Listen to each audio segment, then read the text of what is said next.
Here we are again. Yet another found footage movie that pretends it's based on a true story, as if anyone watching it would ever believe that.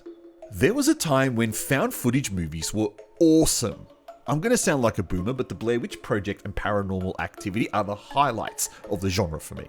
And a handful of Asian titles like Gonjam Haunted Asylum and Incantation have shown what the genre can do with more modern technology. And that's where Dagr comes in. Apparently, most of it was filmed on an iPhone.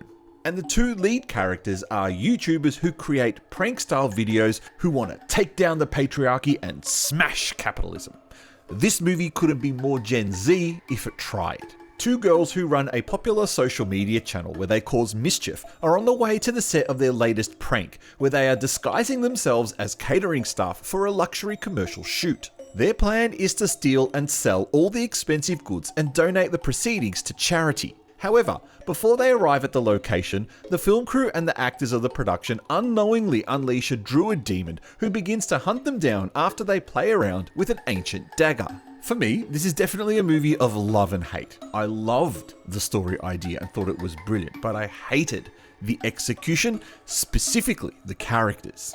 Every character, with the exception of the production assistant Hattie, was truly awful. Awful is too simplistic a word. These people are truly vile, and I've never cheered on deaths more in horror movies than I have with this film. Thea and Louise, our two antagonists, are genuinely vile. Inane, garbage dialogue. Hilariously, most of it was ad-lib, which goes to say something, is only matched by their utter lack of humanity, only daring to care for people when the shit hits the fan.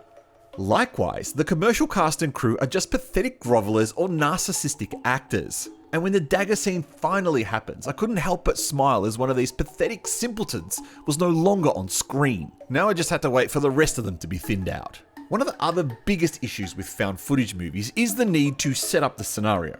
This usually involves long stretches of the film where we're introduced to characters and watch them do the most mundane things. In this movie's case, I was forced to look up Thea's nose while she took a pee in the woods. Riveting. Almost as riveting as watching their painful car ride to the location, where they stop their car to interact with two sheep who have the biggest looks of disdain on their faces.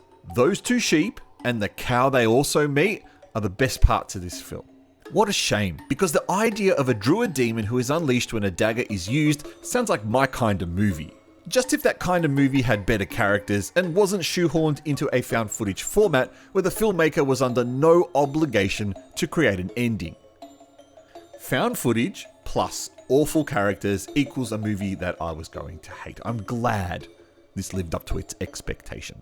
Using my patent pending ghost rating, which stands for great horror or stupid trash, this movie gets 2 ghosts. It scores an extra ghost because it has an idea that I think needs to be developed more and into a proper movie. But if I never see another Gen Z horror film again, I'll be very happy. But as always, what did you think of it? I am the Artie Dans. You are watching SHOCKMANIA. Thank you for tuning into this review. Sorry it wasn't more positive, but hopefully we'll catch you next time.